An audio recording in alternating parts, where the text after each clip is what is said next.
Кайырлы күн, достар.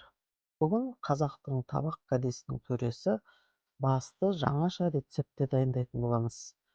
Әуелі үйітіліп алған басты алып, айналасындағы безі бар жерлерін кесіп алып тастаймыз.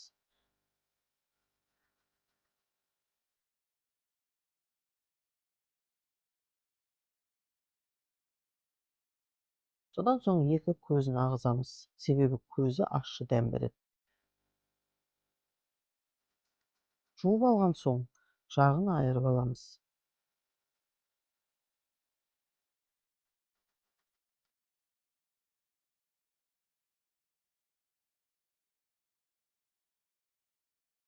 Одан кейін тісін қағамыз.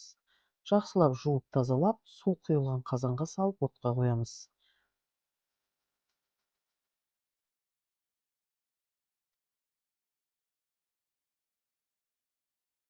Бір қайнаған соң қақпағын ашып, басты сүзіп алып,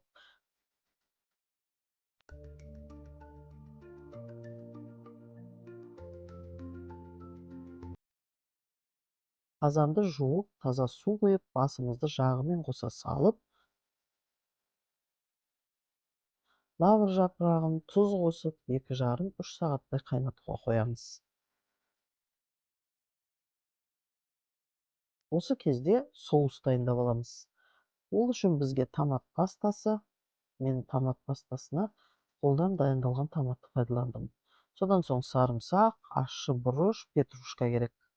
Барлығын ұсақтап турап алып, әуелі томат пастасын құйып, отқа қоямыз. Үстінен ащы қызыл бұрышты, сарымсақты, петрушканы салып, зәйтүн майын құйып, баяу отта қайнатамыз. Бұлғырап піскен бастың табағына салып,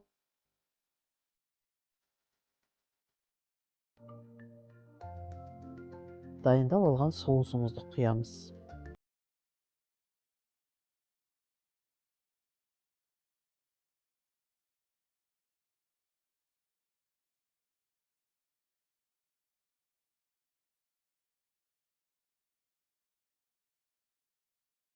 Бастың маңдайын қасқалап тілеміз, өйткені маңдайын қасқалау қонаққа құрметті білдіреді. Содан кейін қонақтың алдына шүйде жағын алдына қаратып ұсынамыз.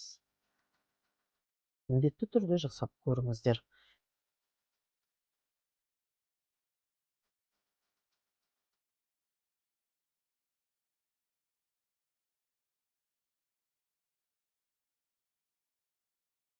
Видеоны соңына дейін көргендеріңізге рахмет. Каналыма жазылып лайк қоюды, комментарий жазуды ұмытпаңыздар. Келесі кездескенше аман болыңыздар.